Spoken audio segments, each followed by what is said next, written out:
यदि कोई व्यक्ति अपनी हानि को विक्रय मूल्य का 20% अनुमानित करता है तो उसकी हानि प्रतिशत क्या होगा।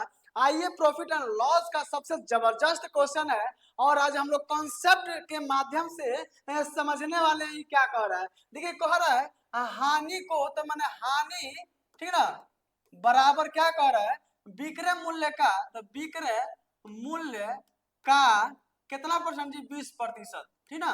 एक बात समझिएगा, हानि तो यही का यही रहेगा, समझने का प्रयास कीजिएगा। देखिए बेसिक कॉन्सेप्ट के माध्यम से समझेंगे पूरा एकदम 100% समझ में आएगा, ठीक ना। और देखिए विक्रय मूल्य तो रहेगा यहाँ, लेकिन एक बात समझिएगा, 20% को क्या हम लोग 20/100 लिख सकते हैं, लिख सकते हैं जी। और देखिए 20/100, ऊपर एक बचा, नीचे क्या बचा जी, 5 बच गया जी।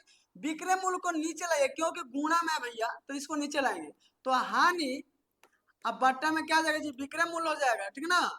अब बराबर में देखिए क्या बच गया, यानी 1, और बट्टा में क्या बच गया जी, 5। यानी जानते हैं कि हानि का मान 1 है और विक्रय मूल्य का 5 है, यानी हानि जब 1 हो रहा है इसका मतलब विक्रय मूल्य है क्या जी, रियल में विक्रय मूल्य है क्या, 5 है। लेकिन अगर बोला जाए कि क्रय मूल्य क्या है, तो बताइए जब विक्रय मूल्य कर रहे हैं तो 1 का हानि हो रहा है, इसका मतलब क्रय मूल्य ज्यादा है, इसका मतलब क्रय मूल्य ज्यादा है। तो अगर 5 में अगर 1 जोड़ते हैं तो क्रय मूल्य कितना हो जाएगा जी, 6 हो जाएगा। क्रय मूल्य कितना हो जाएगा जी, 6 हो जाएगा। अब बोला है क्या कि हानि प्रतिशत क्या होगा, अब बताइए हानि कितना है, 1 है, यानी हानि 1 है।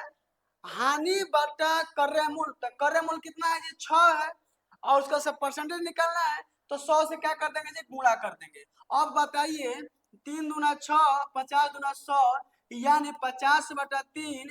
इसको अगर हम लोग पूर्णांक में तोड़ेंगे तो 16 तिया 48, 16 तिया 48 है 2 50, यानी 16 पूर्णांक 2/3% क्या कर रहा है जी, उसकी हानि होगा, ठीक ना।